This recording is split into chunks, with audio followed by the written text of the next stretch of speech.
மாண்புமிகு பேரவைத் தலைவர் அவர்களே,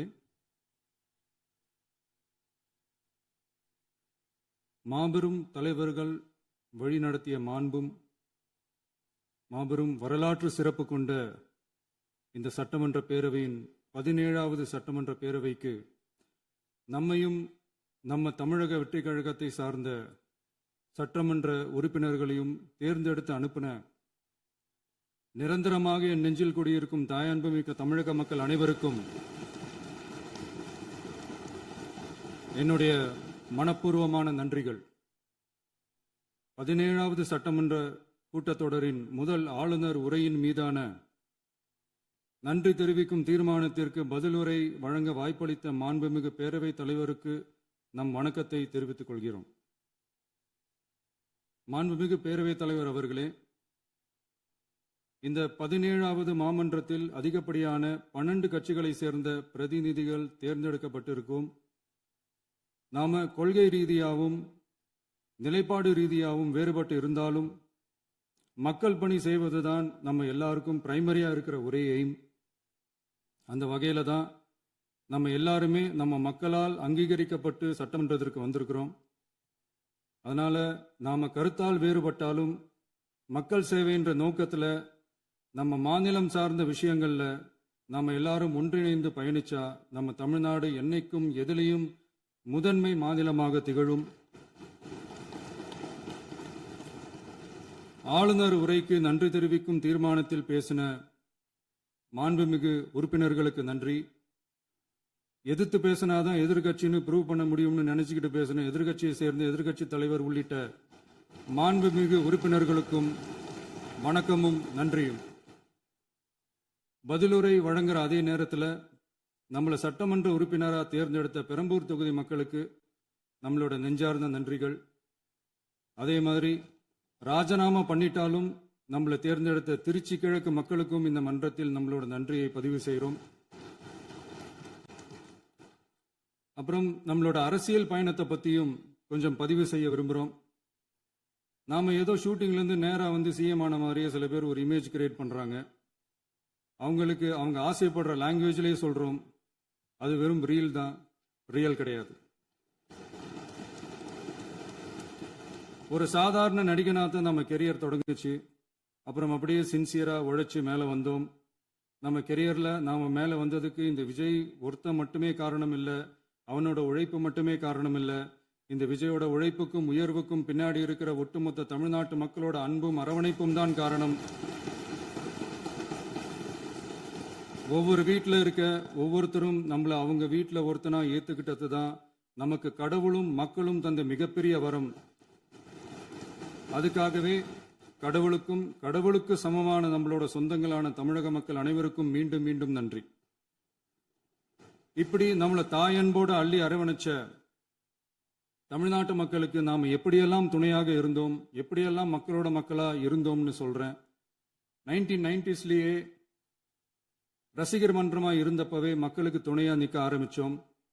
அதுக்கப்புறம் நற்படி மன்றமாகவும் அதுக்கப்புறம் விஜய் மக்கள் இயக்கமாகவும் மாறி மக்களோட மக்களா நின்றுகிட்டு இருந்தோம். 2008 ஈழத் தமிழருக்கு ஆதரவா உண்ணாவிரதம் போராட்டம் செஞ்சோம். போர் முடிவுக்கு வரணும், நம்ம தொப்புள் கூடிய உறவுகளான ஈழத் தமிழர்களுக்கு பாதுகாப்பான நிம்மதியான ஒரு வாழ்வு கிடைக்கணும்னு அன்னைக்கே கோரிக்கை வச்சோம். 2009 ஆரம்பிச்ச விஜய் மக்கள் இயக்கம் வழியா நம்மளோட மக்கள் நல பணிகளை எக்ஸ்டெண்ட் அண்ட் எக்ஸ்பேண்ட் பண்ணிக்கிட்டே வந்தோம். கல்விக்கு துணையா இருந்தோம், சோசியல் சர்வீஸ் செஞ்சோம், வெள்ள நிவாரணத்தில் துணையா இருந்தோம், கொரோனா காலத்தில் மக்களுக்கு தோள் கொடுத்தோம். விலையில்லா விருந்தகம், குருதியகம், முட்டைப்பால் ரொட்டி திட்டம், விழியகம், பயிலகம், நூலகம், இப்படி பல வழியில மக்களுக்கு துணையா இருந்தோம். அப்புறம் நம்மளோட திரைப்படங்கள்ல நம்மளால முடிஞ்ச வரைக்கும் ஊழல் எதிர்ப்பை சொன்னோம், சமூக நீதியை சொன்னோம், கல்வியை பத்தி சொன்னோம், அரசியலை பத்தி சொன்னோம். அரசியலை பத்தி பேசுனதுனால நம்ம படங்கள் சந்திச்ச இது வரைக்கும் சந்திக்கிற பிரச்சனையை பத்தி எல்லாருக்குமே தெரிஞ்சதுதான். இது மட்டும் இல்லாம 2011 நாகப்பட்டினத்தில் மீனவர் பிரச்சனைகளுக்கு ஆதரவாக ஒரு பெரிய பொதுக்கூட்டம் நடத்தினோம். மீனவர்கள் மீதான தாக்குதலை கண்டிச்சு பேசி அதில் நம்மளோட எதிர்ப்பை பதிவு செஞ்சோம். 2017 ஜல்லிக்கட்டு போராட்டத்தில் தமிழர் பண்பாட்டு உரிமைக்கான நம்மளோட ஆதரவை தெரிவித்தோம். 2018 ஸ்டெர்லைட் போராட்டம் துப்பாக்கி சூட்ல பாதிக்கப்பட்ட நம்ம சொந்தங்களை நேர்ல சந்திச்சு ஆறுதல் சொன்னோம். 2021 உள்ளாட்சி தேர்தலில் விஜய் மக்கள் இயக்க வேட்பாளர்கள் போட்டியிட்டு ஜெயிச்சாங்க. கல்வி விருது விழா நடத்தி சிறந்த மதிப்பெண் பெற்ற மாணவ மாணவிகளுக்கு ஊக்கத்தொகையும் பரிசும் கொடுத்தோம். 2024 தமிழக வெற்றி கழகத்தை ஆரம்பிச்ச உடனேயே CAA-வை எதிர்த்து அறிக்கை விட்டோம். அரசியல் கட்சி ஆரம்பிச்சு விழுப்புரம் மாவட்டத்தில் விக்கிரவாண்டியில நம்மளோட முதல் மாநில மாநாட்டிய வெற்றி கொள்கை திருவிழாவை நடத்தினோம். தந்தை பெரியார், பெருந்தலைவர் காமராஜர், அண்ணல் அம்பேத்கர், வீரமங்கை வேலுநாச்சியார், மக்கள் சேவகர் அஞ்சலை அம்மாள்னு நம்மளோட 5 கொள்கை தலைவர்களை அறிவிச்சோம். இந்தியாவிலே 2 பெண் ஆளுமைகளை கொள்கை தலைவர்கள் அறிவிச்ச ஒரே கட்சி நம்ம டிவிக்கு மட்டும்தான் என்ற பெருமையோடு அறிவிச்சோம். பெரியார் சொன்ன மாதிரியே அவர் சொன்னதுல நமக்கு ஏற்புடையதை மட்டும் எடுத்துக்கிட்டோம். அவரோட கடவுள் மறுப்பு கொள்கையில நமக்கு உடன்பாடு இல்லைன்னு ஓப்பனா அறிவிச்சோம். நமக்கு கடவுள் நம்பிக்கை உண்டுன்னு அறிவிச்சோம். யாரோட நம்பிக்கைக்கும் நாம் எதிரானவங்க இல்லைன்னு தெளிவா அறிவிச்சோம். பெண் கல்வி, பெண்கள் முன்னேற்றம், சமூக சீர்திருத்தம், சமூக நீதி, இப்படி பெரியாரோட கருத்துக்களை நிறையவே ஏத்துக்கிட்டோம்னு அறிவிச்சோம்.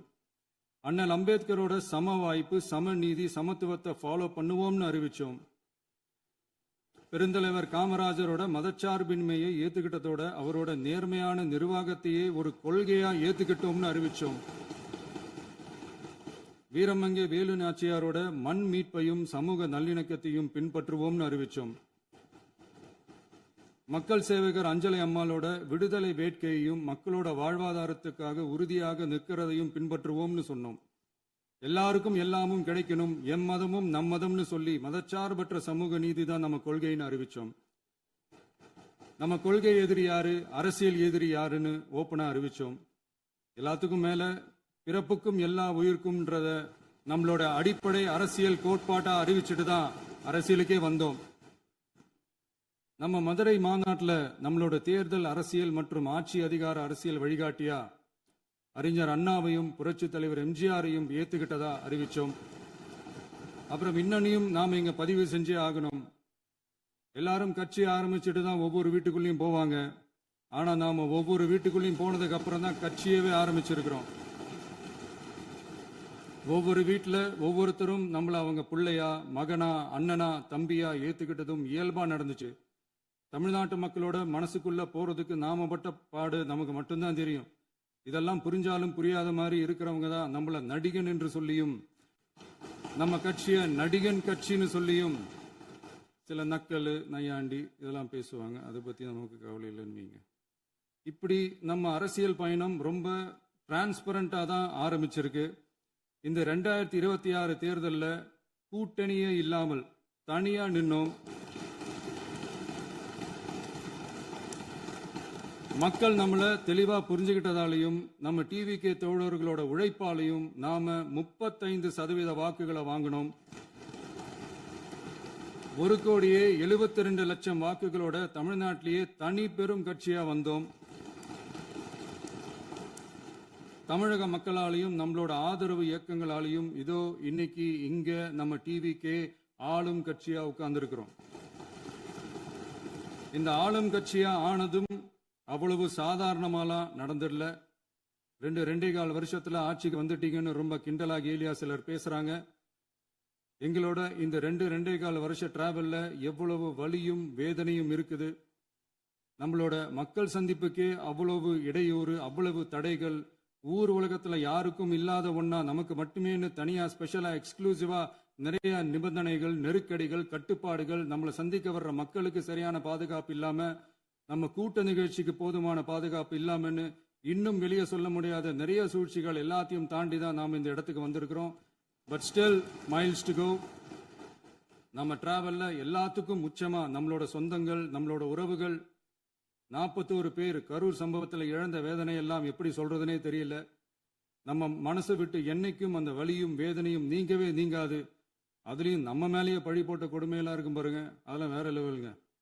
என்னத்துக்கு அப்படியெல்லாம் செஞ்சாங்கன்னு தெரியல. அரசியல்னா இப்படியெல்லாம் கொடூரமா இருக்கணுமா என்ன? சரி விடுங்க. இந்த விஜய் இவனோட மக்களுக்காக எதையும் தாங்க தயாராகிட்டான். இவ்வளவு பெயின்ஃபுல்லான நம்ம பொலிட்டிக்கல் டிராவல்ல நம்மளோட மிகப்பெரிய ஆறுதலும் பலமும் என்ன தெரியுமா? என் நெஞ்சில் குடியிருக்கும் என்னோட தமிழ்நாட்டு மக்களும் என் உயிருக்கு உயிரான என்னோட தோழர்களும் தான். அவங்களோட பலத்தால தான்.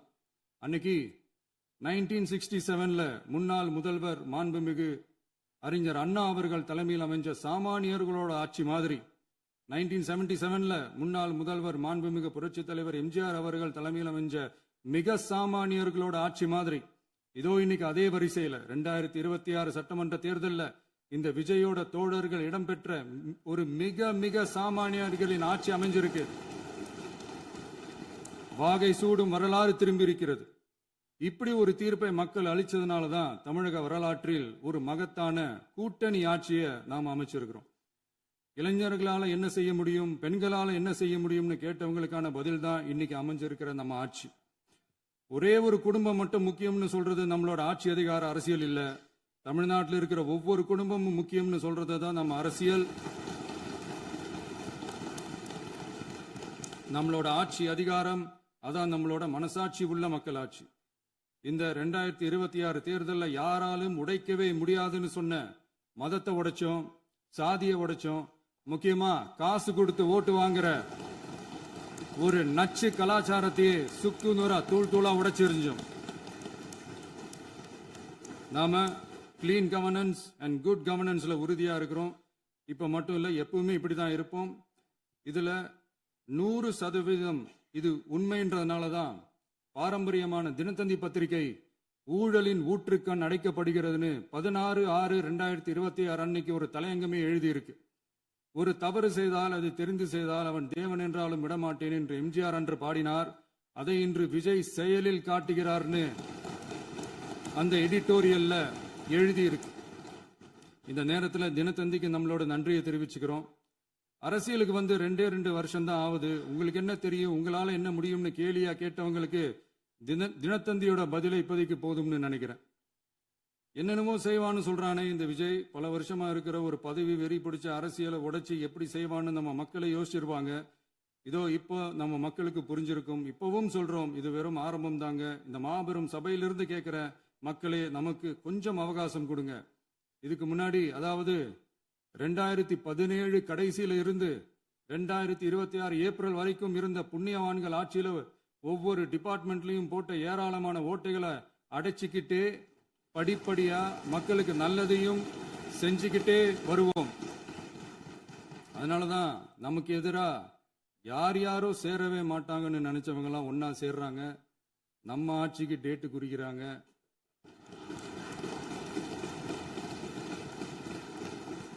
சரி, அவங்கள நம்ம மக்களே பார்த்துப்பாங்க, அது விடுங்க. நாம ஆட்சிக்கு வந்து சரியா 40 நாள் ஆகுது. அதுக்குள்ள என்ன செஞ்சீங்கன்னு கேட்கிறாங்க. ஒரு லிஸ்ட் ஒன்னு சொல்றேன் கேளுங்க. பெண்கள் பாதுகாப்புக்காக சிங்கப்பெண் சிறப்பு படை, 200 யூனிட் வரை கட்டணமில்லா மின்சாரம், போதைப் பொருள் ஒழிப்புக்காக தனிப்படை, குறுவை நெல் சாகுபடியை ஊக்குவிப்பதற்காக 134.83 கோடி சிறப்பு தொகுப்பு திட்டம், வழிபாட்டு தலம், ஸ்கூல், பஸ் ஸ்டாண்டுன்னு அதுக்கு பக்கத்தில் இருக்கிற 717 மதுபான கடைகள் மூடப்பட்டன. அங்க வேலையில் இருந்தவர்களுக்கு வேறு கடைகளில் வேலை, கவனிக்கப்படாமல் விடப்பட்ட அம்மா உணவகங்கள் புதுப்பிக்கப்பட்டன. பத்திரப்பதிவு துறையில் பகல் கொள்ளைக்கு ஃபுல் ஸ்டாப் வைக்கப்பட்டுள்ளது. வருகையில்லா ஆவண பதிவு முறை கொண்டுவர உத்தேசிக்கப்பட்ட செயல்பாட்டில் உள்ளது.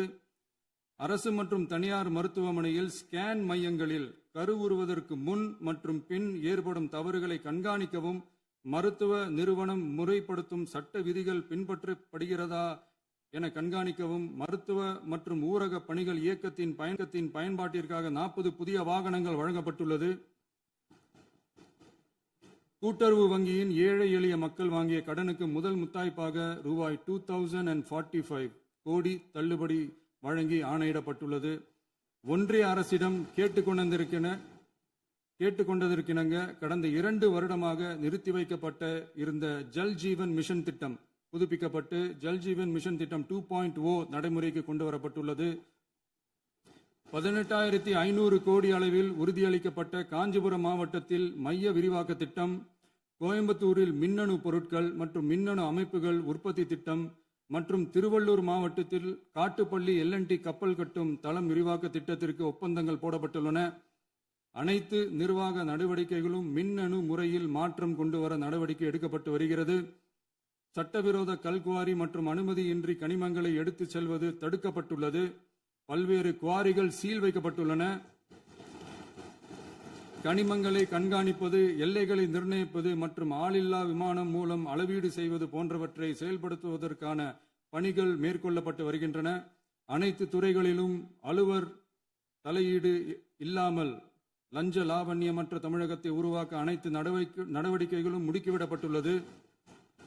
இதெல்லாம் சாம்பிள் தான், இன்னும் இருக்கு. இந்த வெறும் 40 நாளுக்குள்ளேயே இவ்வளவு செஞ்சிருக்கோம்னா இனி வர்ற நாட்கள்ல கொஞ்சம் கொஞ்சமா படிப்படியா ஸ்டெடியா உழைச்சி லஞ்ச லாவண்யம் இல்லாத, ஊழல் இல்லாத, பெண்களுக்கு பாதுகாப்பான, சுதந்திரமான, டிரான்ஸ்பரண்டான தமிழ்நாட்டை நம்ம சொந்தங்களான தமிழக மக்களுக்கு தர்றது தான் நம்மளோட ஒன் அண்ட் ஒன்லி டார்கெட். கண்டிப்பா அதை நிறைவேற்றியே காட்டுவோம். 8 கோடி மக்கள் நம்மளோட இருக்கிறப்போ ஏங்க அதை செய்ய முடியாது?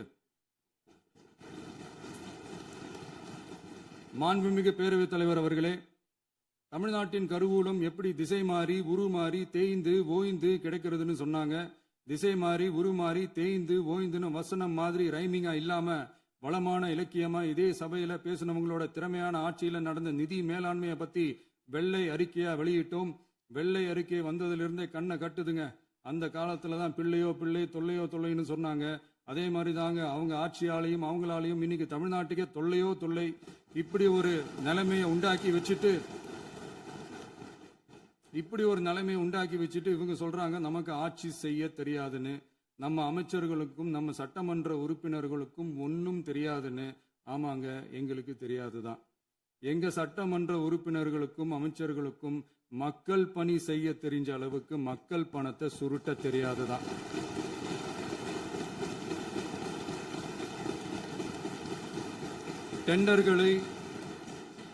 டெண்டர்களை முறைப்படுத்த தெரிஞ்ச அளவுக்கு அதோட ரேட்டை உயர்த்தி ஊழல் செய்ய தெரியாதுதான். பதவி உயர்வு வழங்கவும் பணி இடமாற்றம் கலந்தாய்வு நடத்தவும் தெரியுமே தவிர பதவி உயர்வுக்கும் பணியிட மாற்றத்திற்கும் பணம் பறிக்க தெரியாதுதான். புதிய பணியிடங்கள் உருவாக்க தெரியுமே தவிர அந்த பணியிடங்களை பணத்துக்கு விற்க தெரியாதுதான். கோயில்கள்ல நடக்கிற நிர்வாக சீர்கேட்டை தடுக்க நீங்க பேசுங்க, நீங்க கண்டிப்பா பண்ணுங்க. கோயில்கள்ல நடக்கிற நிர்வாக சீர்கேட்டை தடுக்க தெரியுமே தவிர கோயில் பணத்தை கொள்ளையடிக்க தெரியாதுதான். தங்கத்தை உருக்கி தாரை வார்க்க தெரியாதுதான். கனிம வளத்தை பாதுகாக்க தெரிஞ்ச அளவுக்கு கனிமத்தை வித்து கொள்ளையடிக்க தெரியாதுதான். அரசு வருமானத்தை அரசு கஜானாவுக்கு மாத்த தெரிஞ்ச அளவுக்கு அந்த பணத்தை தனிப்பட்ட கஜானாவுக்கு மடை மாத்த தெரியாதுதான். போதை கலாச்சாரத்தை தடுக்க தெரிஞ்சவங்களுக்கு போதை கலாச்சாரத்தை வளர்க்க தெரியாதுதான். நம்ம குடும்பத்தில் இருக்கிற பாட்டி, அம்மா, அக்கா, தங்கச்சி, குழந்தைங்களை, பெண்களை மதிக்க தெரிஞ்சவங்களுக்கு ஓசி பஸ், 1000 ரூபாய் கேஸ், இப்படியெல்லாம் பேச தெரியாதுதான். எங்க உறுப்பினர்களுக்கும் அமைச்சர்களுக்கும் மக்கள் சேவை தெரிந்த அளவிற்கு சுயநல தேவையை செஞ்சிக்க தெரியாதுதான். அதனாலதான் சொல்றோம், எங்களை பார்த்து எதுவும் தெரியாதுன்னு சொல்றவங்களுக்கு சொல்றோம், இதெல்லாம் எங்களுக்கு தெரியாதுதான். உங்களை மாதிரி முறைகேடுகளை செய்யறத நாங்க தெரிஞ்சுக்கவும் போறதில்ல, தெரிஞ்சுக்கவும் ஆசைப்படல. அத கடைசி வரைக்கும் எங்களுக்கு தெரியாமலே இருந்துட்டு போகட்டும். அதனால நாங்களும் எங்க மக்களும் வெரி வெரி ஹாப்பி தான். மாண்புமிகு பேரவைத் தலைவர் அவர்களே, எதிர்ப்பவர்கள் எதிர்க்கட்சி என்பதற்காக எங்கள் ஆட்சி மீது 1000 பழி போடலாம். ஆனாலும் தமிழக மக்களுக்கு உண்மையை உணர்த்த வேண்டியது நம்மளோட கடமை. மின்வெட்டை பொறுத்தவரை தமிழ்நாடு மின்மிகை மாநிலமாக இருந்தாலும் கடந்த காலங்களில் ஏற்பட்ட நிர்வாக குளறுபடிகளும் மின்சார சாதனங்கள் மற்றும் மின் மாற்றிகளில் ஏற்படும் பழுதாலும் வேண்டுமென்றே சிலரின் நடவடிக்கைகளாலும் இந்த மின்வெட்டிற்கு காரணமாக உள்ளது. மின் விநியோக மீட்பு நடவடிக்கைகளை ஒருங்கிணைப்பதற்காக எதிர்பாராமல் இரவு நேரங்களில் ஏற்படும் மின் தடங்களை விரைந்து சரி செய்வதில் 10 உயர்மட்ட கண்காணிப்பு குழுக்கள் மற்றும் 125 சிறப்பு மின் தடை நீக்க ரோந்து வாகனங்கள் வழங்கப்பட்டு 24 மணி நேரமும் கண்காணிக்கப்படுகிறது. கூடுதலாக தற்போது 77 புதிய மின் தடை நீக்க மையங்களும் உருவாக்கப்பட்டுள்ளன. விரைவில் இந்த மின்வெட்டு நிலைமை அறவே நீக்கப்படும். மாண்புமிகு பேரவைத் தலைவர் அவர்களே, நம்ம விவசாயிகள் எல்லாரும் நம்மளை நல்லா புரிஞ்சுக்கிட்டு தமிழக வெற்றி கழகத்தை ஏத்துக்கிட்டாலும் எதிர்க்கட்சிகளோட தூண்டுதலால சில இடங்கள்ல சில போராட்டங்கள் நடக்குது. எதிர்க்கட்சிகள் என்னதான் சித்து வேலை செஞ்சாலும் விவசாய பெருமக்கள் எல்லாரும் நம்ம ஆட்சி அவங்களுக்கான ஆட்சி தான் நல்லா புரிஞ்சுதான் வச்சிருக்கிறாங்க. இந்த வருஷம் எல்னினோ விளைவா எப்பவும் இருக்கிறத விட இந்த டைம் மழை குறையுங்கிறதையும் நம்ம விவசாயிகள் உணர்ந்துதான் இருப்பாங்க. இருந்தாலும் நம்ம அரசு நம்ம விவசாயிகளோட வாழ்வாதாரத்துக்காக பக்கபலமாகவும் உறுதியாகவும் துணை நிற்கும்ங்கிறத தெரிவிச்சுக்கிறோம். நம்ம தமிழகத்தில் ஏற்கனவே நடந்த அதி அற்புதமான சூப்பரான நிர்வாக திறன் கொண்ட 50 வருஷ அரசியல் அனுபவம் கொண்ட 2.0, 3.0, 4.0 பல 0.0 மாடல் ஆட்சி நடத்த கனவு கண்டவங்களோட அட்டகாசமான ஆட்சிக்காரங்க பல்வேறு விதமான நிதி நெருக்கடியை நம்ம மக்களுக்கும் நமக்கும் பரிசா கொடுத்துட்டு போய் இருந்தாலும் கூட்டுறவு வங்கிகளின் மூலம் 75,000 வரை பயிர்கடன் பெற்று குறு சிறு இதர பெரு விவசாயிகளுக்கு 100% முழுமையான பயிர்கடன் தள்ளுபடியும் 75,000க்கு மேல் கடன் பெற்றவர்களுக்கு குறைந்தபட்சமாக 35,000 பண பயன் கிடைக்கும் அளவிற்கு மொத்தம் 14,43,504 விவசாயிகளுக்கு ரூபாய் 5,932.23 கோடி பயிர்கடன் தள்ளுபடி வழங்கப்பட்டுள்ளது. மாண்புமிகு பேரவைத் தலைவர் அவர்களே, நாம ஒன்றியத்தில் கூட்டுறவு கூட்டாட்சி, மாநிலத்தில் சுயாட்சி என்ற கொள்கையை கொண்டவங்க தான் ஏற்கனவே அறிவிச்சிருக்கிறோம். தற்போதைய ஒன்றிய அரசு சார்ந்த கட்சியுடன் அரசியலில் கொள்கை அளவில் நேர் எதிராக நிற்கிறவங்க தான் நாம. அதே சமயத்தில் எதுக்கெடுத்தாலும் கண்ணை மூடிக்கிட்டு ஒன்றிய அரசோட மோதல் போக்கை விரும்புறவங்க நாம இல்ல. நமக்கு எப்பவுமே தமிழகத்தின் வளர்ச்சி மட்டும்தான் முக்கியம். அதுக்காக நம்மளோட அரசியல் ரீதியான கொள்கைகளையோ மாநில உரிமைகளையோ கொஞ்சம் கூட விட்டு கொடுக்கவே மாட்டோம். அதுல ரொம்ப தெளிவாகவும் உறுதியாகவும் இருக்கிறோம். இனியும் இப்படித்தான் இருப்போம். அதுல ஒருபோதும் மாற்றமே இருக்காது. அதனால இதுல யாரு திசை திருப்ப வேலையில் ஈடுபட்டாலும் அவங்க எல்லாரும் மக்கள் மத்தியில் தோற்பது உறுதி. எனவே நம்ம மக்களுக்கோ சிறுபான்மை சகோதரர்களுக்கோ நம்ம ஆதரவு இயக்கங்களுக்கோ எந்தவித சந்தேகமும் வேண்டாம். நாம் யாரோட டீமும் இல்ல. நாம எப்பவுமே பியூரான பீப்புள்ஸ் டீம். இன்னும் சொல்ல போனா நாம secular team, social justice team. மாண்புமிகு பேரவைத் தலைவர் அவர்களே, அரசு விழாக்கள், கல்வி நிறுவனங்கள் மற்றும் பல அதிகாரப்பூர்வ நிகழ்ச்சிகளோட தொடக்கத்தில் நம்ம தமிழ்தாய் வாழ்த்த பாடுறது தான் வழக்கமா இருக்கு. தமிழ்தாய் வாழ்த்த பொறுத்த வரைக்கும் நம் அரசு இதுல நம்மளோட உறுதியான நிலைப்பாட்டை ஒன்றிய அரசுக்கு மிக தெளிவா தெரிவிச்சிருக்கு. அது இல்லாம இதில் மாநில அரசின் கொள்கைக்கு ஏற்ப ஒன்றிய அரசின் அறிவிக்கையில் திருத்தம் மேற்கொள்ள கோரிக்கையும் விடுக்கப்பட்டுள்ளது. நீட் தேர்வை பொறுத்தவரை கிராமப்புற மற்றும் பொருளாதார ரீதியாக பின்தங்கிய மாணவர்களுக்கு சமமான வாய்ப்பை வழங்குவதில்லை. மருத்துவ கல்வியில் சமூக நீதி மற்றும் சம வாய்ப்பை நீட் பாதிக்கிறது என்பதை உணர்கிறோம். எனவே மருத்துவ படிப்புகளுக்கான சேர்க்கையை 12ஆம் வகுப்பு மதிப்பெண்களின் அடிப்படையில் நடத்த வேண்டும் என்று நமது அரசு வலியுறுத்தி வருகிறது. மத்திய அரசிடம் நீட்டிலிருந்து தமிழ்நாட்டிற்கு விலக்கு வழங்க வேண்டும் என்று கோரிக்கை விடுத்துள்ளது. மாண்புமிகு பேரவைத் தலைவர் அவர்களே, பேரறிஞர் அண்ணா அவர்கள் தலைமையிலான அரசு 1968 இருமொழி கொள்கையை நடைமுறைப்படுத்தியது. தமிழ் ஆட்சி மொழி, தமிழ் மொழியை பாதுகாப்பது, மாணவர்களுக்கு ஆங்கிலத்தின் மூலம் உலக அளவிலான வாய்ப்புகளை வழங்குவது, எந்த ஒரு மொழியையும் கட்டாயமாக திணிப்பதை தவிர்ப்பது மற்றும் எதிர்ப்பது, நிலத்தின் மொழி மற்றும் பண்பாட்டு அடையாளத்தை பேணுவது என்பதை நம் தமிழக வெற்றிக் கழக ஆட்சி ஏற்றுக்கொண்டுள்ளது. எனவே தமிழ்நாட்டில் தமிழ் ஆட்சி மொழி மற்றும் இருமொழி கொள்கை என்பதில் நமக்கு மாற்று கருத்தே இல்லை.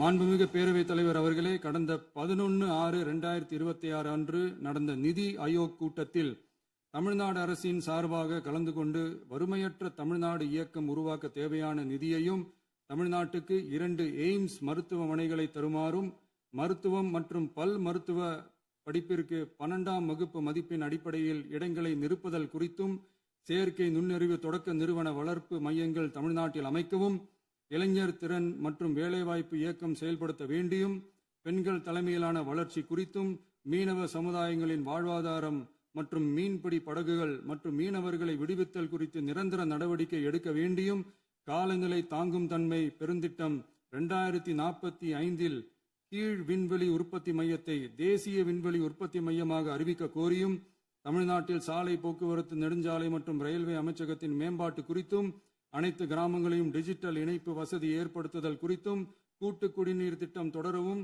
அரசின் விழாக்களில் தமிழ்தாய் வாழ்த்துக்கான முதலிடத்திற்கான கோரிக்கையும், மேகதாது அணை கட்டுமான நிறுத்தத்தை உறுதிப்படுத்தவும், மாநிலத்தின் மீது மும்மொழி கொள்கையை வற்புறுத்தாமல் புதிய கல்விக் கொள்கையை திணிக்காமல் தமிழகத்திற்கான கல்வித்தொகை ரூபாய் 3284 கோடியை விடுவிக்க கோரியும், ஆண்டுதோறும் 5 லட்சம் இளைஞர்களுக்கு உதவித்தொகையுடன் கூடிய பணியினை தொழில்நுட்ப பயிற்சி வழங்க ஒத்துழைப்பு வழங்குமாறும், ஒகேனக்கல் 3ஆம் கட்ட கூட்டு குடிநீர் திட்டத்திற்கான நிதி ரூபாய் 2283.40 விடுவிக்கவும், வேலை வாய்ப்பு மற்றும் வாழ்வாதாரத்துக்கான உத்தரவாத திட்டத்தின் கீழ் வேலை வாய்ப்புகளை உருவாக்க உடனடி நடவடிக்கை மேற்கொள்ள வேண்டியும் மற்றும் திருக்குறளை தேசிய இலக்கியமாக அறிவிக்குமாறும் தமிழ்நாடு சார்பில் பேசியுள்ளோம் என்பதை தெரிவித்துக் கொள்கிறோம். மாண்புமிகு பேரவைத் தலைவர் அவர்களே, அண்டை மாநிலங்களுடனான நட்புறவு ஒரு மாநிலத்தின் வளர்ச்சிக்கும் நாட்டின் ஒற்றுமைக்கும் மிகவும் அவசியமானது. தமிழ்நாடு தனது அண்டை மாநிலங்களுடன் நதி நீர் பங்கீடு, பொருளாதாரம், கல்வி, கலாச்சாரம் மற்றும் போக்குவரத்து துறைகளில் நல்லுறவை பேணி வருகிறது. பரஸ்பர மரியாதை, ஒத்துழைப்பு மற்றும் கூட்டாட்சி தத்துவத்தின் அடிப்படையில் அண்டை மாநிலங்களுடனான நட்புறவை வலுப்படுத்தவும் நமது ஆட்சியில் காக்கப்படுகிறது. மாண்புமிகு பேரவைத் தலைவர் அவர்களே, சட்டம் ஒழுங்கை பத்தி பேச்சு வந்தது. சட்டம் ஒழுங்கு சரியா இருக்கணும் அப்படின்றதுல எங்களுக்கு மாற்று கருத்தே கிடையாது. கண்டிப்பா லா அண்ட் ஆர்டர் கரெக்டா இருக்கணும், கரெக்டா இருக்கும், இருக்க வைப்போம். அதே மாதிரி பெண்கள் பாதிக்கப்படுறதையும் இங்க யாராலையும் சகிச்சுக்கவே முடியாது. அதுக்கான கடுமையான நடவடிக்கைகள் நம்ம அரசு எடுத்துக்கிட்டு இருக்கிறோம். இந்த சிங்கப்பெண் சிறப்பு அதிரடிப்படை கூட அதுக்கான ஒரு ஃபர்ஸ்ட் ஸ்டெப் தான். அதே மாதிரி இந்த போதைப் பொருள் நடமாட்டம், அதை கண்ட்ரோல் பண்றதுக்கும் நம்ம அரசு கடுமையான நடவடிக்கைகள் எடுத்துக்கிட்டு இருக்கிறோம். அதையும் கண்டினியூ பண்ணி எடுப்போம். மாண்புமிகு பேரவைத் தலைவர் அவர்களே, இப்ப நான் சொன்ன இந்த பிரச்சனைகள்லாம் 2026 போன மாசம் மே மாசம் 10ஆம் தேதி புதுசா வந்துடல. இதெல்லாம் பல வருஷமா இருக்கிற பிரச்சனைகள் தான், பல வருஷமா கண்டுக்காம விட்ட பிரச்சனைகள் தான். இன்னைக்கு எதிர்கட்சிக்காரங்க அதை பத்தி கேட்கும் போது எனக்கு அது அக்கறையா தெரியல, அவதூறு அரசியலா தான் தெரியுது, பழி போடுற அரசியலா தான் தெரியுது. இப்படி அவதூறு பழி போடுறவங்களை பார்த்து ஒன்னே ஒன்று தான் கேட்கணும்னு தோணுது.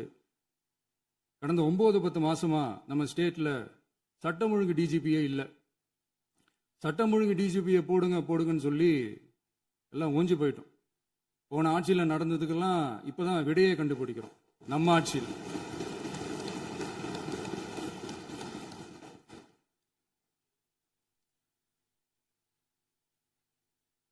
இந்த போதைப் பொருள் நடமாட்டம்லாம் தாறுமாறா அப்படியே பரவி கொட்டி கிடக்குது. இதெல்லாம் இனிஷியல் ஸ்டேஜ்லயே யார் கண்ட்ரோல் பண்ணியிருக்கணும்? போலீஸ் டிபார்ட்மெண்ட் அப்போ யார் கையில் இருந்தது? இத்தனை கேள்வி நம்மளை பார்த்து கேட்கறாங்களே, ஒரே ஒரு கேள்வி தான் நான் கேட்கணும்னு தோணுது. போலீஸ் டிபார்ட்மெண்ட்டை கையில் வச்சுக்கிட்டே பிகினிங்லேயே இனிஷியல் ஸ்டேஜ்லேயே இந்த போதைப் பொருள் நடமாட்டத்தை ஏன் கண்ட்ரோல் பண்ணல? மனசாட்சி உள்ளவங்க இந்த பிரச்சனையெல்லாம் ஏன் நடக்குதுன்றது அவங்களுக்கே நல்லா தெரியும். இன்னைக்கு சட்டம் ஒழுங்கை பத்தி கேள்வி கேட்கக்கூடாதா அப்படின்னா தாராளமா கேட்கலாம். இது ஜனநாயக அரசு, மன்னராட்சியெல்லாம் கிடையாது, மனசாட்சி உள்ள மக்களாட்சி. அதனால கேள்வி கேட்கலாம், எல்லாருக்கும் எல்லா உரிமையும் உண்டு. விமர்சனம் செய்யலாம், எல்லாருக்கும் எல்லா உரிமையும் உண்டு. ஆனா நம்ம ஆட்சியில் என்ன நடவடிக்கைகள் எடுத்திருக்கோன்றது தெரிஞ்சுக்கிட்டு அதுக்கேற்ற மாதிரி ஒரு நடுநிலையா பேசுனீங்கன்னா கொஞ்சம் நல்லா இருக்கும். சட்டம் ஒழுங்கை பத்தி யாருக்கு என்ன யோசனை இருந்தாலும், மக்கள் நலனுக்காக யாருக்கு என்ன யோசனை இருந்தாலும் அதை தாராளமாக சொல்லலாம். நம்ம அரசு அது காது கொடுத்து கேட்கும். ஆனா நம்ம அரசினுடைய நிர்வாகத்திறன் அதை பத்தி பேசுறவங்களுக்கு இந்த ஊரடிச்சு உலையில போட்டு ஊழல் மேல ஊழலா செஞ்சுக்கிட்டு அதுல இருந்து தப்பிக்கிறதுக்கு பேர் தான் நிர்வாகத்திறன் அப்படின்னு சொன்னா, அப்படிப்பட்ட ஒரு ஊழல் செய்யற நிர்வாகத்திறனை நம்ம அரசு ஒரு நாளும் செய்யாது. பொட்டி பெட்டியா பணத்தை வச்சுக்கிட்டு, பெட்டியை வச்சு எல்லாம் செஞ்சுக்கிட்டு, போதைப் பொருள் பாதுகாவல் கழக மாடல் அரசாங்கம் செஞ்ச ஒவ்வொரு ஊழலா வெளியில வந்துகிட்டு இருக்கு. டாஸ்மாக்ல அது என்னப்பா அது பேரு, பார்ட்டி ஃபண்ட், கட்சி நிதி அப்படின்ற பேர்ல அடிச்ச கொள்ளையெல்லாம் ஒண்ணு ஒண்ணா இப்போ கவர்மெண்டோட கஜானாவுக்குள்ள கொண்டு சேர்த்துக்கிட்டே இருக்கிறோம். உட்காருங்க. மாண்புமிகு முதல்வர்கள் பதில் உரைக்கு பிறகு முதல்வர் பதில் உரைக்கு பிறகு நேரம் தரேன். அப்ப பேசட்டும், அவங்க பேசட்டும், அவங்கள பேச அனுமதி. உட்காருங்க, உட்காருங்க.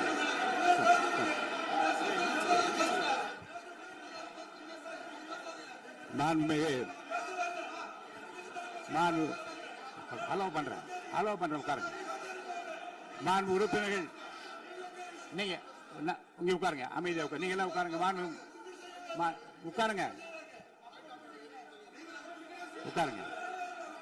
மாண்புமிகு நீங்க எல்லாரும் உட்காருங்க.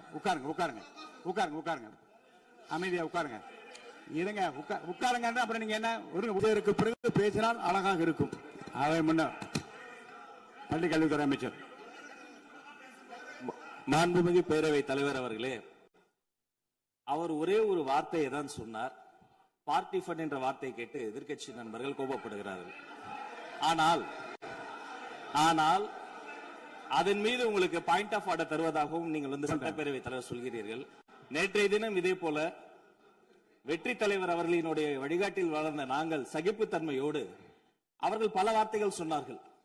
புதிதாக சோஃபா மாடல் என்றார்கள், குதிரை பேரம் என்றார்கள், எத்தனையோ வார்த்தைகள் சொன்ன போது சகிப்புத்தன்மையோடு அதை கேட்டு பொறுமையாக இருந்தோம். இவர்கள் குதிரை பேரம் எல்லாம் அவைக்குள் நீக்கப்பட்டு விட்டது. சரி, சோஃபா மாடல் என்று சொன்னார்கள். ஆதாரம் கேட்டு இப்படி எழுந்து நாங்கள் கொந்தளிக்காமல் ஒரு சட்டமன்றத்தில் ஒரு உறுப்பினர் எப்படி நடந்து கொள்ள வேண்டும் என்பதற்கு எடுத்துக்காட்டாக தமிழக வெற்றி கழகத்தின் உறுப்பினர்கள் நடந்து கொண்டார்கள். இப்போது மதிப்பிற்குரிய எதிர்க்கட்சி தலைவர் அவர்களே, உங்கள் ஊடாக நான் கேட்பது என்னவென்றால், அவர்களினுடைய கட்சி உறுப்பினர்களை அவர் அமைதிப்படுத்தி முதல்வர் அவர்கள் உரையை முழுமையாக கேட்டு சகிப்புத்தன்மைக்கு சட்டமன்றத்தில் இந்த பக்கம் மட்டுமல்ல அந்த பக்கமும் எடுத்துக்காட்டாக இருப்பதற்கு அவர் வழிவகை செய்ய வேண்டும் என்று உங்கள் மூலமாக கேட்டுக்கொள்கிறேன். பொதுப்பணித்துறை அமைச்சர்.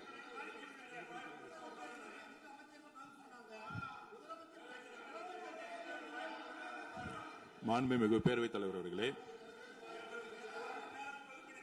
திராவிட முன்னேற்ற கழகம் முதல் நாளில் இந்த சபையுடைய மரபையும் பாரம்பரியத்தை பற்றியும் நமக்கு வகுப்பெடுத்தார்கள். அந்த மரபுப்படி எங்களுடைய தலைவருடைய வழியில் இந்த சட்டசபையுடைய நிகழ்வுகளில் நாங்கள் கலந்து கொண்டிருக்கிறோம். நேற்றைய எதிர்க்கட்சி தலைவர் பேசும்பொழுது எவ்வளவோ வார்த்தைகள் உண்மைக்கு புறம்பாக சட்டத்திற்கு எதிராக ஒரே நிமிஷம் பேசுறேன். சட்டத்திற்காக பேசும் பொழுது நாங்கள் அமைதியாக இருந்தோம். ஒரு 2-3 முறை தான் வந்து அவரு பேசும்போது மினிஸ்டர்கள் நின்னாங்க. ஆனா இன்னைக்கு மாண்புமிகு முதலமைச்சருடைய முதல் உரை, கடந்த 4 நாட்களாக திராவிட முன்னேற்ற கழகம் முதலமைச்சர் ஏன் பேசலன்னு சொல்லிட்டே இருந்தாங்க. இன்னைக்கு பேச ஆரம்பிச்ச உடனே அவர் சொன்ன வார்த்தை பார்ட்டி ஃபண்ட் சொன்னார். எந்த பார்ட்டின்னு சொல்ல. ஆனா அந்த வார்த்தைகள் சொல்லி முடிஞ்ச உடனே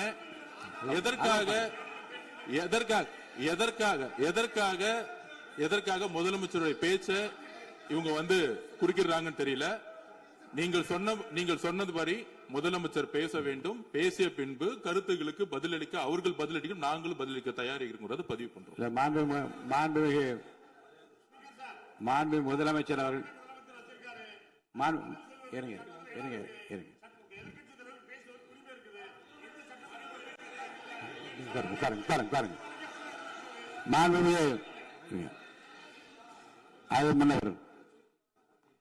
மரபு இருக்கிறது, எப்போது வேணும் பாயிண்ட் ஆஃப் ஆர்டர் இருக்கலாம். இருந்தாலும் கூட நீங்க அந்த மரபை நீங்க கடைபிடித்தீங்களா உங்க ஆட்சியில? நீங்க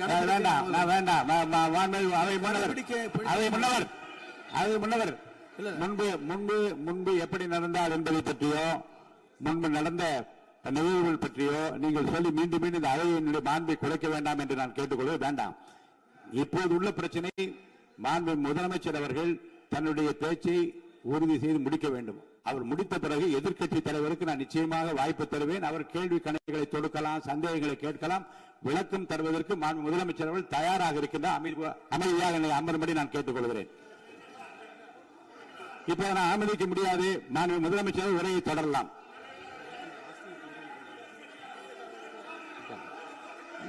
நீங்க வரீங்க.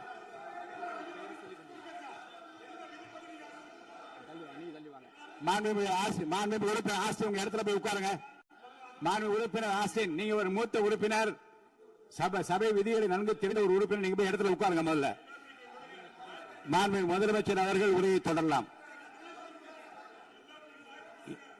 இப்போது எந்த விதமான பாயிண்ட் ஆஃப் ஆர்டர்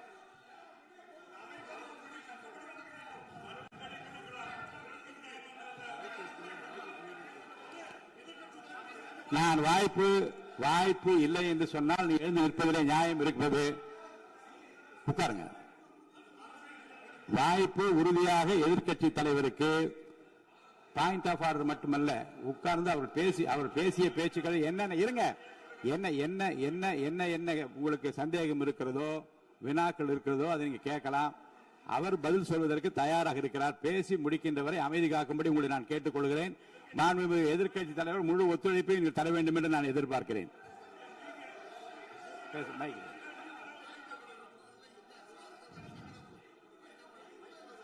மைக் கொடுங்க. மாண்புமிகு எதிர்க்கட்சி தலைவர், பேரவைத் தலைவர், நீங்க உட்காருங்க. நேற்று நான் பேசும்போது சில அமைச்சர்கள் குறுக்கிட்டு பேசினாங்க, அதற்கு நீங்க அனுமதி கொடுத்தீங்க. அதே மாதிரி இன்னைக்கு முதலமைச்சர் பேசும்போது சில வார்த்தைகள், தவறான வார்த்தைகள் பேசுறாரு. அவர் பார்ட்டி ஃபண்ட் அப்படின்னு சொல்லியிருக்கிறாரு. அவர் அமைச்சர் அந்த பார்ட்டி ஃபண்ட் எந்த பார்ட்டின்னு கூட சொல்ல தைரியம் இருந்தா சொல்லுங்க, நாங்க அதெல்லாம் ஃபேஸ் பண்ண தயாரா இருக்கோம். எதையும் ஆதாரத்தோடு எதையும் பேசுங்க. இங்க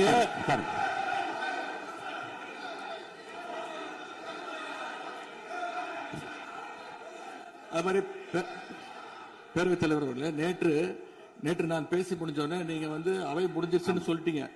நாங்கெல்லாம் வீட்டுக்கு போயிட்டோம். வீட்டுக்கு போய் டிவி போட்டு பார்த்தா அங்க இன்னொரு அமைச்சர் இன்னும் பதில் சொல்லிட்டே இருந்திருக்கிறாரு. அதற்கெல்லாம் நாங்க இப்ப என்ன பதில் இது, என்ன மரபு இது? நீங்க இப்ப பேசிக்கிட்டே இருப்பீங்களா? நாங்க அதை பார்த்துக்கிட்டே இருக்கணுமா?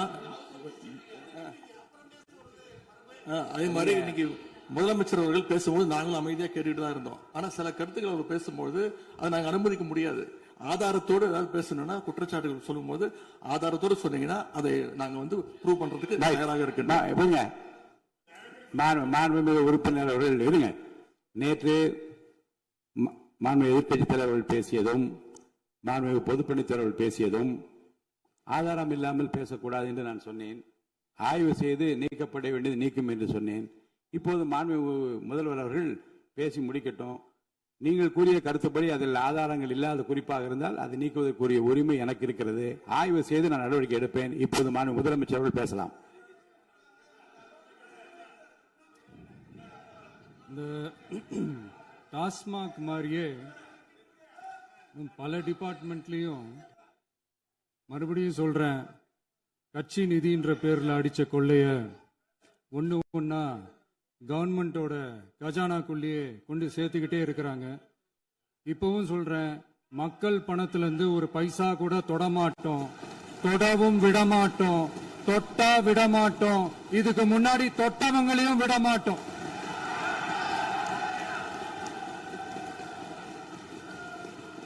ஒவ்வொரு ஊழலா வெளியில வரும் போலே, ஒவ்வொரு வேஷமா கலைஞ்சிரும் போலே,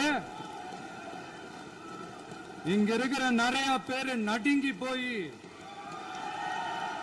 இதுல நம்ம மேல அவதூறு வேற. இப்ப புதுசா ஒரு வெப்பன் ஒண்ணு கொண்டு வந்திருக்காங்க. அது என்ன தெரியுமா? அவங்க தயவால தான் நம்ம ஆட்சி நடக்குதாம். மக்கள் தயவால இந்த ஆட்சி நடந்துகிட்டு இருக்கு.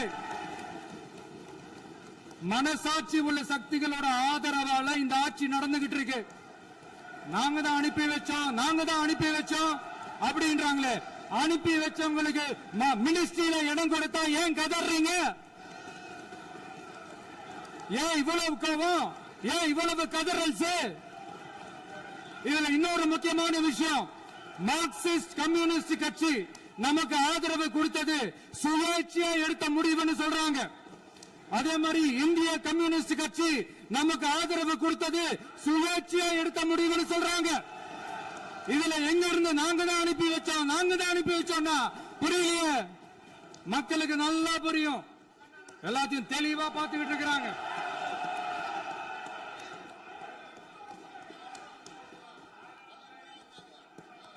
முதலமைச்சர் கண்டினியூ பண்ணலாம். முதலமைச்சர்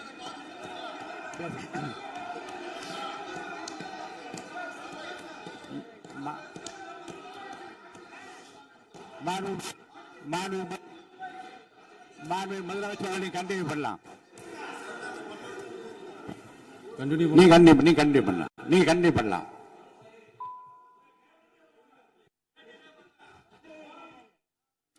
இந்த சமூக நீதி அரசுன்னு சொல்றவங்கள பார்த்து கேக்குறேன். நம்ம பட்டியலின சகோதரர்களுக்கு எத்தனை அமைச்சர் பதவி கொடுத்தீங்கன்னு கொஞ்சம் சொல்ல முடியுமா? ஆனா நம்மளுடைய அரசுல 8 அமைச்சர் பதவிகள் யாருக்கு? நம்ம பட்டியலின சகோதரர்களுக்கு. எல்லாம் நம்ம அண்ணன், நம்ம தம்பி, நம்ம தங்கச்சிங்க. அண்ணல் அம்பேத்கர் அவர்களுடைய கிட்டத்தட்ட 100 ஆண்டு கால கனவு இப்ப நிறைவேறி இருக்கு. நான் ஏன் கொஞ்சம் சவுண்டா பேசுறேன் அப்படின்னா அவங்களுக்கு கேட்கணுன்றதுக்காக தப்பா எடுத்துக்காது.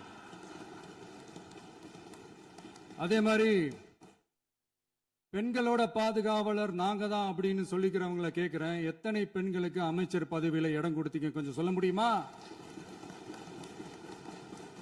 எங்க அரசுல 4 சகோதரிகளுக்கு அமைச்சர் பதவி கொடுத்திருக்கிறோம்.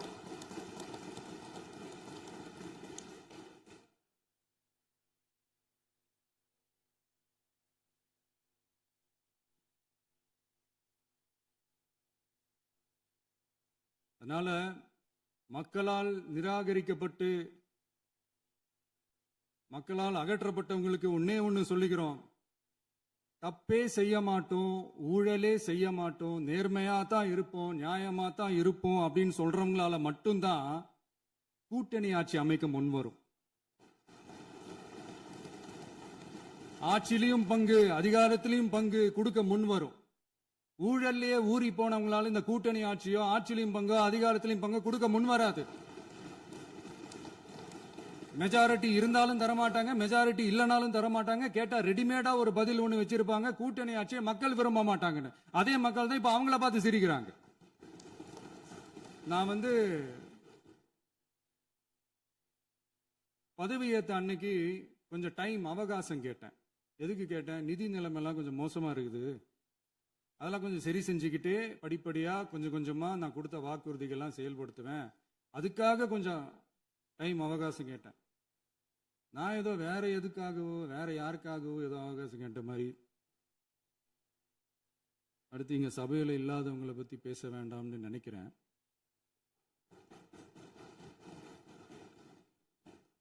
இங்க நம்மளை பத்தி அவதூறு பரப்புறதோட மட்டும் இல்லாம இப்ப நம்ம மக்கள் மேலேயும் அவதூறு பரப்ப ஆரம்பிச்சிட்டாங்க.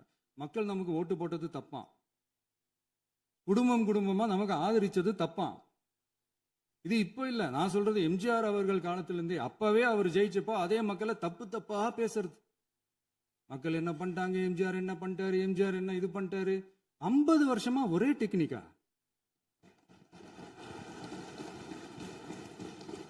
டெக்னாலஜி எல்லாம் மாறி வேற எங்கேயோ போயிட்டு இருக்கு பஸ். இதுல கொஞ்சம் டெக்னிக்காச்சும் கொஞ்சம் மாத்தினா கொஞ்சம் நல்லா இருக்கும். அதனால மக்களுக்கு யூஸ்ஃபுல்லா இருக்கிற மாதிரி இந்த ஆக்கப்பூர்வமான கருத்துக்களோ ஆக்கப்பூர்வமான யோசனைகளோ இருந்தா சொல்லுங்க, அதை நாங்க டெஃபரெண்டா எடுத்துக்கிறோம். ஆனா அதை விட்டுட்டு இந்த நக்கல் நையாண்டி சம்பந்தம் இல்லாத பேச்சு இதெல்லாம் பேசிட்டு அப்புறம் முதல்வர் பதில் சொல்லல, முதல்வருக்கு பதில் சொல்ல தெரியல அப்படின்னா அப்புறம் என்ன சோஃபா மாடல் ஆட்சியா? அது என்னன்னு புரியறதுக்கு எனக்கு ரொம்ப நாள் ஆச்சு. இந்த sofa set, table chair, teapoy, furniture பிசினஸ்லாம் வேற எங்க வெளியில போய் பண்ண சொல்லுங்க. அப்படி அந்த பிசினஸ் தான் பண்ணணும்னா நிறைய பிசினஸ் பண்ற மாதிரி வெளியில போய் பண்ண சொல்லுங்க, இங்க சட்டசபைக்குள்ள வேணாம். அதனால ஆக்கப்பூர்வமான கருத்துக்கள் இருந்தா சொல்லுங்க, டெஃபினட்டா அது சரியா இருந்தா நாங்க ஏத்துக்கிறோம். எனக்கு ஒரு குட்டி கதை ஒண்ணு ஞாபகம் வருது, சொல்லாமா? ஒரு ஊர்ல ஒரு பெரியவர் வெயில் ரொம்ப ஜாஸ்தியா இருக்குன்னு சொல்லிட்டு கண்ணுக்கு மேல கை வச்சுக்கிட்டு இப்படி சுத்தி முத்தி தேடிக்கிட்டு இருந்தாராம். அப்ப கூட இருந்த ஒரு சின்ன பையன் என்ன தேடுறீங்க அப்படின்னு கேட்டானா. அதுக்கு அந்த பெரியவர் சொன்னாரா, அது ஒண்ணு இல்ல தம்பி, உங்க அப்பா இங்கதான் இருப்பாருன்னு சொன்னாங்க, அதான் தேடிக்கிட்டு இருக்கேன். எங்க உங்க அப்பாவையா காணோம்?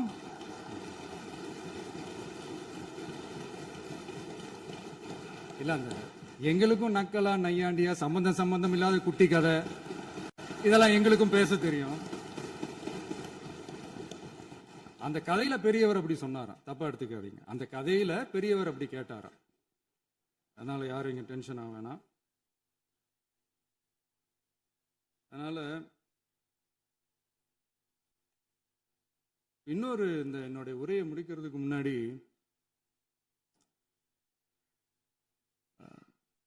போயிட்டாங்க, பேசலாமா? நிறைய உங்க கருத்துக்களை நீங்க முழுமையாக மன நிறைவோடு பேசலாம். டிவியில பார்ப்போம். சரி, அதான் 5 நிமிஷம் பேசுனதுக்கே கொலத்தூரி இந்த ஆட்டம் அடிச்சு பேசுனா அப்புறம் என்ன பண்றது? கடைசியா நான் இந்த உரையை முடிக்கிறதுக்கு முன்னாடி ஒரு முக்கியமான ஒரு விஷயம் பத்தி சொல்லணும். ஆளுநர் உரை அன்னைக்கு இந்த தமிழ் தாய் வாழ்த்துக்கு அப்புறம் தேசிய கீதம் பாடினது தப்பு, தேசிய கீதம் 2 முறை பாடினது தப்பு, அப்படி ஒரு நிகழ்வு இதுக்கு முன்னாடி இந்த சட்டசபையில நடந்ததே கிடையாது, அந்த மரபே மாத்திட்டீங்க, இப்படி ஒரு பெரிய ஒரு போர் மாதிரி எதிர்கட்சியை சார்ந்தவங்க எல்லாம் சொன்னாங்க இல்லையா? அந்த மாநில உரிமை போராளிகளை, அந்த மரபு காக்கிற உரிமை போராளிகளை ஒரே ஒரு கேள்விதான் கேட்கணும். 2021 ஆகஸ்ட் 2 ஞாபகம் இருக்கா? Centenary celebration of Tamil Nadu legislature. அந்த ஃபங்க்ஷன்ல நம்ம முன்னாள் முதலமைச்சர் கருணாநிதி அவர்களோட கலைஞர் அவர்களுடைய கலைஞர் அவர்களுடைய புகைப்படத்தை மாண்புமிகு குடியரசுத் தலைவர் திறந்து வைக்கிற ஒரு ஃபங்க்ஷன். அந்த ஃபங்க்ஷன்ல national anthem followed by Tamil Thai Vazhthu அப்படின்னு அறிவிச்சது ஞாபகம் இருக்கா? அதாவது தேசிய கீதத்துக்கு அப்புறமா 2வது முறையா, நோட் திஸ் பாயிண்ட் மாண்புமிகு பேரவைத் தலைவர் அவர்களே, ப்ளீஸ் நோட் திஸ் பாயிண்ட். தேசிய கீதத்துக்கு அப்புறம் 2வது முறையாக தமிழ் தாய் வாழ்த்து பாடப்படும் அப்படின்னு சொன்னது ஞாபகம் இருக்கா? அதுவும் முத்தமிழ் அறிஞர் அப்படின்னு சொல்ற நம்ம கலைஞர் அவர்களுடைய அந்த புகைப்படம் வெளியிட்டு விழாவில் அவர் இருந்த இதே சபையில தமிழ 2வது இடத்துக்கு தள்ளினது யாருன்னு ஞாபகம் இருக்கா? அது மட்டும் இல்ல, அந்த தேசிய கீதத்தை நாட்டுப்பண் நேஷனல் ஆந்தம்னு சொல்லி அதே ஃபங்க்ஷன்ல கடைசியா ஃபங்க்ஷன் முடியும் போது செகண்ட் டைம் தேசிய கீதம் பாடினதும் ஞாபகம் இருக்கா? இதே அவையில் தான், அது அவை குறிப்பிலும் இருக்கிறது, இதே அவையில் தான் நடைபெற்றது. இந்த தக்க நேரத்தில் இந்த ஆதாரங்களை அளித்த மாண்பு முதல் அவர்களுக்கு நன்றியை தெரிவித்துக் கொள்கிறேன். டவுட் இருந்தா இந்த புக்கை பார்த்து தெரிஞ்சுக்கலாம். அதனால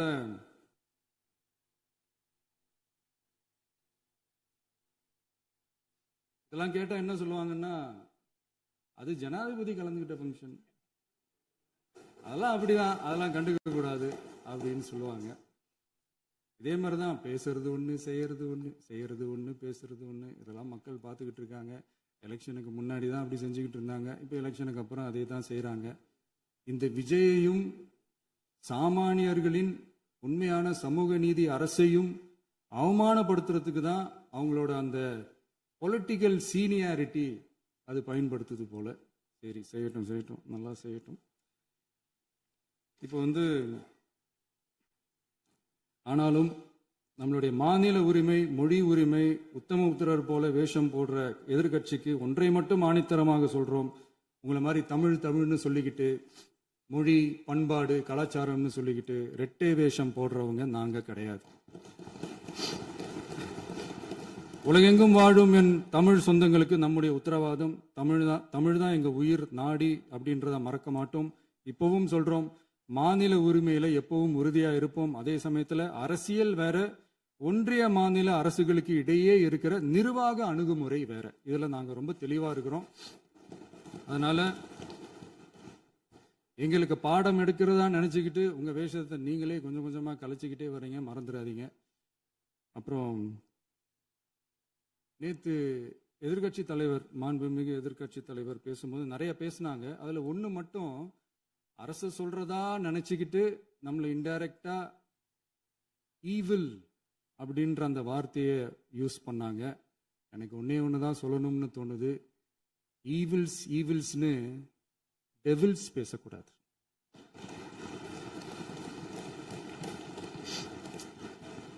அவங்க இருந்திருந்தா ஒரு ஆக்ஷன் பண்ணணும்னு எனக்கு தோணுச்சு. எல்லாரும் போயிட்டாங்க. With your permission பண்ணலாமா? இப்பவும் பண்ணலாம், ஒண்ணும் தப்பு இல்ல.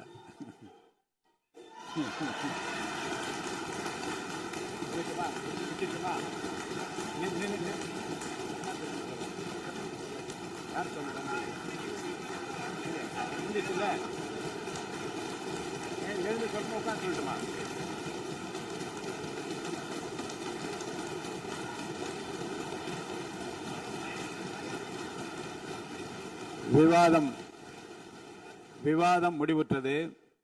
மாண்புமிகு உறுப்பினர்கள்